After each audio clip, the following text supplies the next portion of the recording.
When I was looking for my late wife's necklace, the only thing I had left of her, my daughter coldly announced, "The necklace has been sold." I needed the money for a vacation. Shocked by her betrayal, I called the pawn shop to get it back. What they told me about that locket changed everything I thought I knew about my own marriage. If you enjoy stories about quiet justice, subscribe and tell me what time it is where you're watching from. I stood in my bedroom staring at an empty velvet box. The cream satin inside held nothing but the ghost of what should have been there.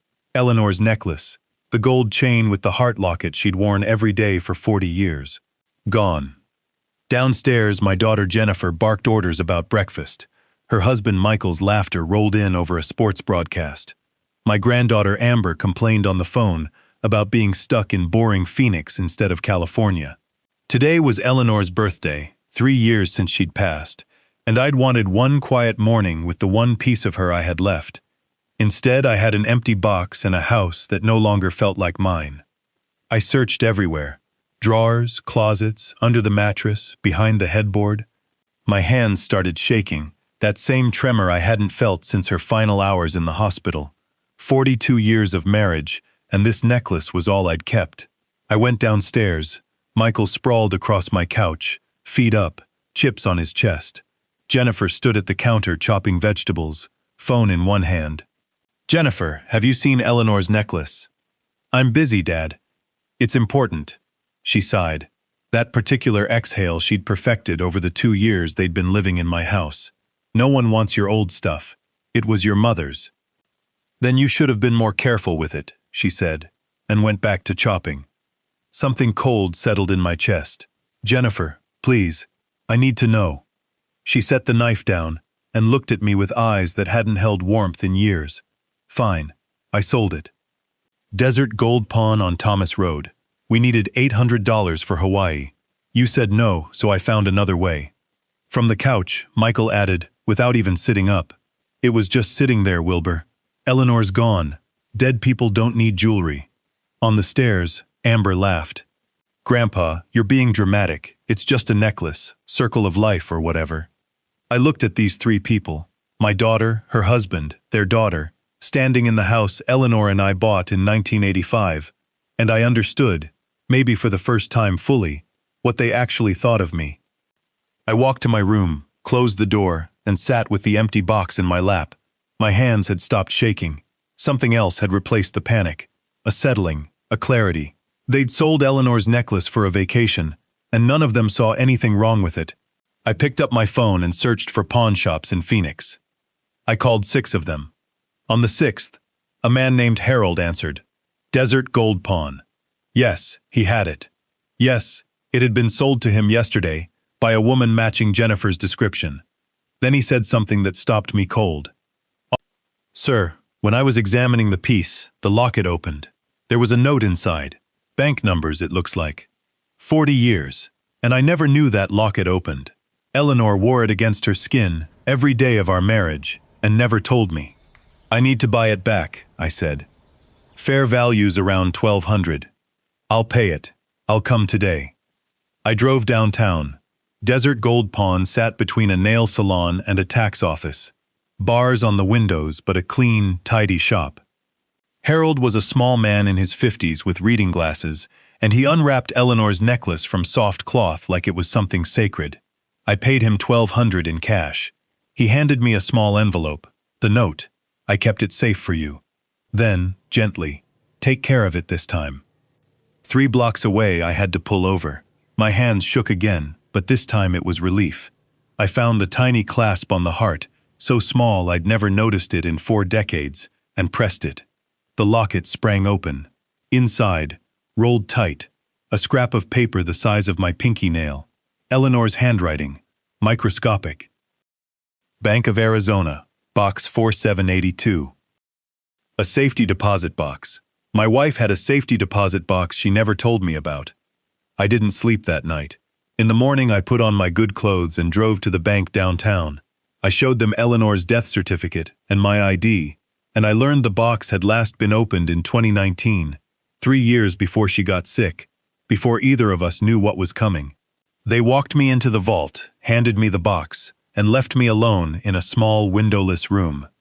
Inside were stacks of $100 bills in rubber-banded envelopes, $20,000, maybe more. And underneath, a sealed envelope with my name in her handwriting. My dearest Wilbur, if you're reading this, I'm gone, and you found what I've hidden. I saved this money over 30 years. Small amounts from every paycheck you never noticed. Don't be angry with me for the secrecy. I did it because I love you, and I know what's coming.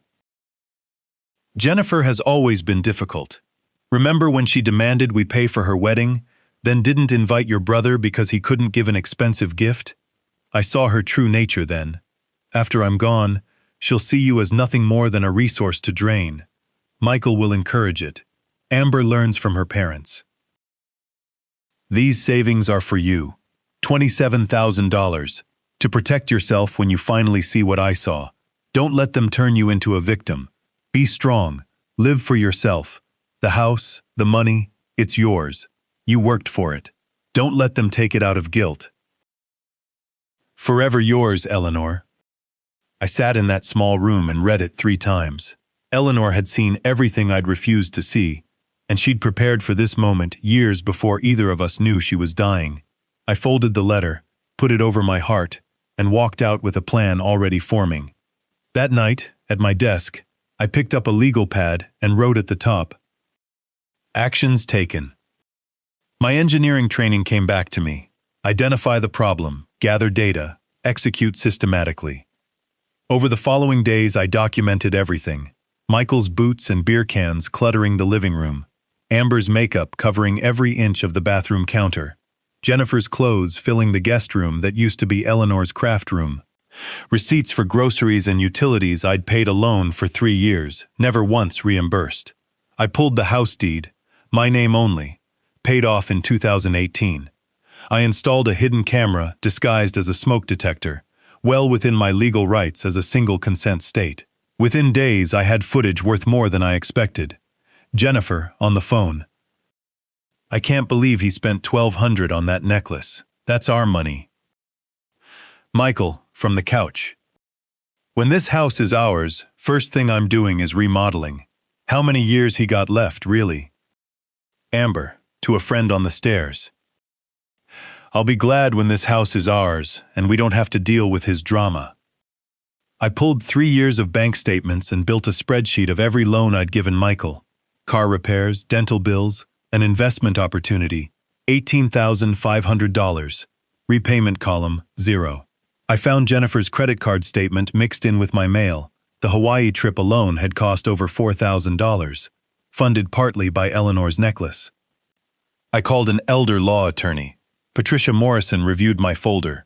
Photos, videos, financial records, property documents, for 20 minutes without saying a word. Then she looked up. "This documentation is excellent." She explained that under Arizona law, my family were tenants at will. I could set formal rental terms, and if they refused, we had grounds for eviction. "They're your family," she said. "You're certain you want to do this?" "My wife warned me this would happen," I told her. "I should have listened sooner." I signed the retainer. A week later, Patricia had drafted a rental agreement, $1,500 a month, half of utilities, well below market rate, 30 days notice to comply or leave. A notary served it formally at my door. Jennifer read it and went white with rage. "This house belongs to us," she said.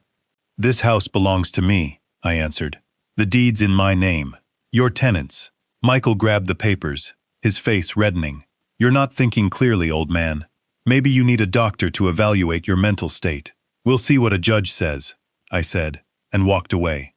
What followed was a campaign. Jennifer alternated between fury and manufactured tears at my door, clutching tissues, telling me the stress was giving her chest pains. Eleanor's letter had already inoculated me against it. Michael turned to intimidation, blocking hallways, standing too close, once shoving me hard enough that I stumbled against the kitchen counter. "Careful, old man. Accidents happen at your age." The camera caught every second of it. Jennifer tried to access my bank accounts twice, once claiming she had power of attorney. The bank flagged both attempts as fraud and sent me the documentation. I found my mail, including a letter from Patricia, hidden in a kitchen drawer, opened. Federal mail tampering. Amber, meanwhile, posted online about her confused grandfather having an episode, and I watched neighbors who'd known me for years start looking at me with pity instead of understanding. I sent everything to Patricia. Her response, "This changes everything. We're not waiting 30 days. She filed for emergency eviction based on assault and financial exploitation. The hearing was set for 2 weeks out. I also visited my bank and had Jennifer permanently removed from any account access.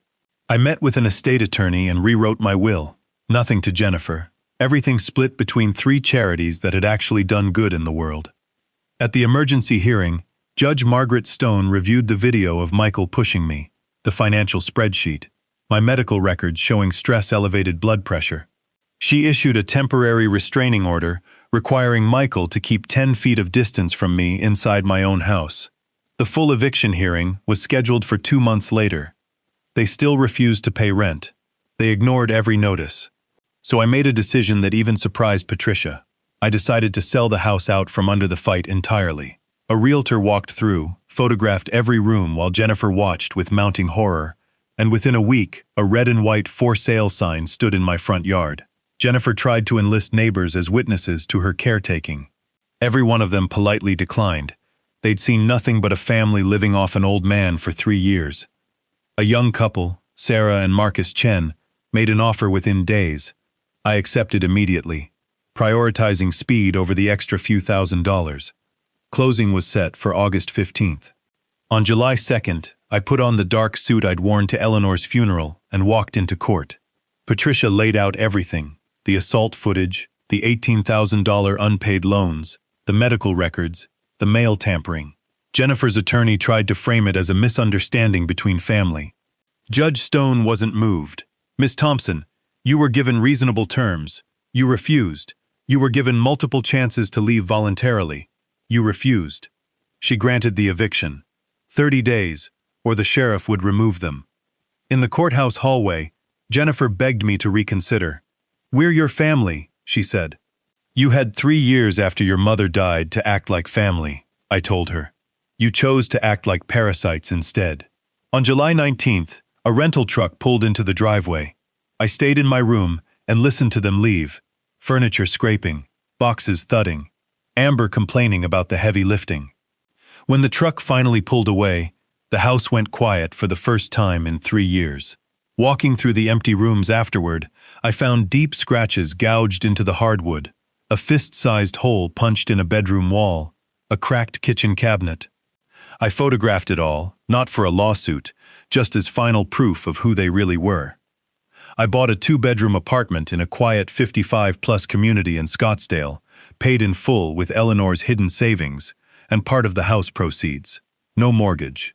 I turned the 2nd bedroom into a woodworking shop and built a dovetailed oak shadow box for Eleanor's necklace, hanging it on my living room wall in a place of honor. Visible now, not hidden, not armor anymore, just honored. Jennifer called repeatedly. I let it go to voicemail, then blocked her, then blocked Michael, then Amber, then changed my number entirely and gave it only to Patricia, my doctor, and building security. She showed up at my door once, begging through the wood that they'd made mistakes, that they were struggling. A neighbor threatened to call security before she finally left. Weeks later, Patricia called with 2 more updates. Jennifer had attempted to file for guardianship, claiming I was mentally incompetent. A court-ordered evaluation found me cognitively sharp and fully competent. The petition was dismissed outright, and Jennifer's attorney had sent a letter requesting family mediation, a thin attempt at reconciliation that was really about the inheritance she now knew she'd never see. I told Patricia to decline. The matter was closed. On August 28th, 3 years exactly since Eleanor's death, I woke early in my new apartment and made coffee just for myself. I took the necklace down, held it, opened the empty locket where her note had once been hidden, and sat with her letter one more time. "Be strong. Live for yourself." "I did it, Eleanor," I said to the quiet room. "I'm free." That afternoon, I met an old friend from my engineering days for coffee, someone I'd lost touch with during the years my daughter's family consumed my life. We talked for 2 hours and made plans to play chess the following week. That evening, in my workshop, I finished another oak box, running my hand over the smooth, precise joints. I wasn't building it for anyone in particular. I was just building it, in my own time, for my own reasons. I hung Eleanor's necklace back in its place on the wall, watched it catch the last light through the window, and turned toward my kitchen to make dinner, just for myself. Exactly enough. If this story meant something to you, like the video, subscribe to the channel, and tell me in the comments what you'd have done in Wilbur's place. Thank you for watching.